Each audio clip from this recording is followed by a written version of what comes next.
Alright guys, so we have a GE refrigerator here, side by side.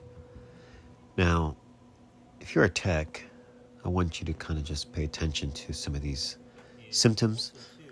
Now, the issue was freezer, refrigerator wasn't cold, as it should. As you can see, the temperature.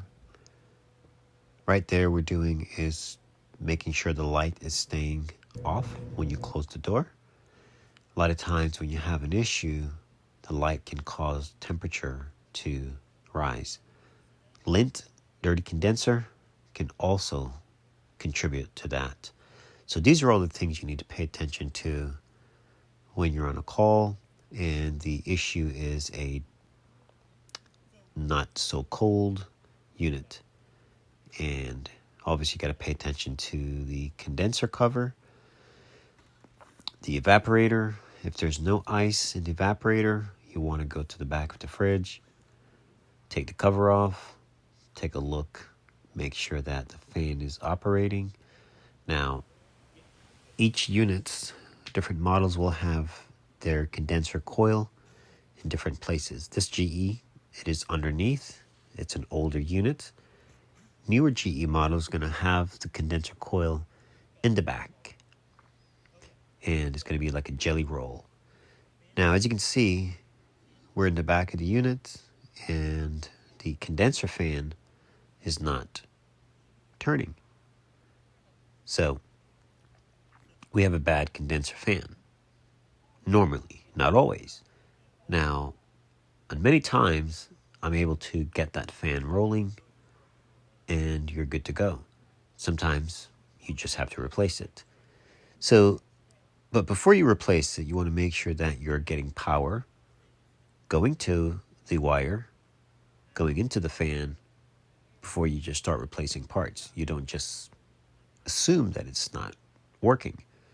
You have to make sure that you have power going to it.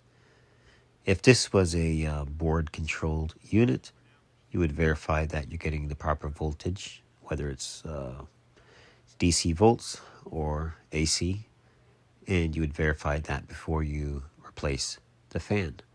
Sometimes you may just have a bad board or a wire that is cut and you're not getting voltage going to the fan. So the fan could be good, or the board could be good and it's just a wire that's cut, or something could be caught in the fan, stopping it from rotating. So also another telltale sign that you have a bad condenser fan is super hot compressor. I like to see compressor temperature, in the 112, 115. This one was like 170. Super, super hot. And obviously, luckily this is an older unit.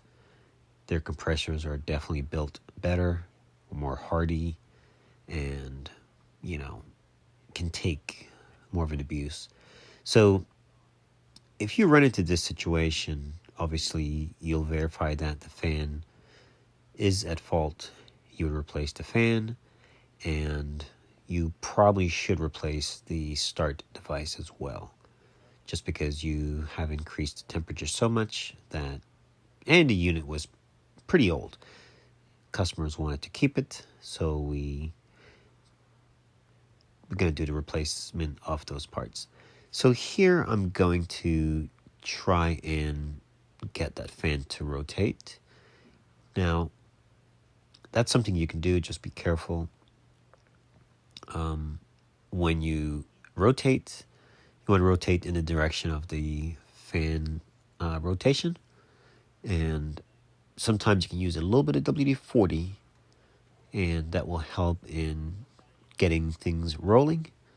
Now, I tell my customers that if you have a situation like this where the fan is not working, then you get a small household fan, anything that can move some air across the condenser area, and just set it there, and you order the fan for your customer. When you return, the fridge should be working just fine. In fact, I've done this several times, and it's a great thing, great service to do for your customers, because the fan really back there has a job to do to cool down the condenser and the compressor. So you can auxiliary doing that just with any fan. So basically what's going to happen here, this fan will work, but it did not stay running. The customer did call me the next day stating that the fan did not stay running. So I have not gone back at the time of this video to replace it, but I will, and I'll probably do a video on it, probably do a part 2 or some sort, but this is pretty much just a diagnostic or showing you what to check, what to look for, and so forth. All right, guys, so we're pretty much wrapping up, but I just want to let all my subscribers, I want you all to know that I do have videos now on Patreon, and those are a little more in-depth videos, mainly for technicians. So hopefully you guys can check those out, and hopefully some of these videos can help mainly techs to move or learn a little more in the trade and some tricks and whatnot. So, all right. Thanks for watching, and talk to you guys soon.